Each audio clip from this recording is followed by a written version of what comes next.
এবং আমার ভাই ও বোনেরা আসসালামু আলাইকুম। সংক্ষিপ্ত বক্তব্য সংক্ষিপ্ত দিতে হবে। মূল কথা হলো নতুনভাবে সদস্য ফর্ম ফিল আপ করা হচ্ছে। তার মানে এই না যে আমরা বিএনপি করি না, তা না।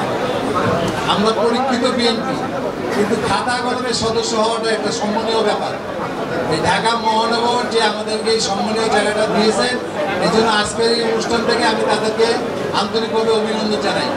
এবং আপনারা সবাই 5 তারিখের আগে যে ভূমিকা রেখেছেন এবং আগামীতে সামনে যে আমাদের নির্বাচন আসছে, সেই নির্বাচনের সুন্দর ভূমিকা রাখতে হবে।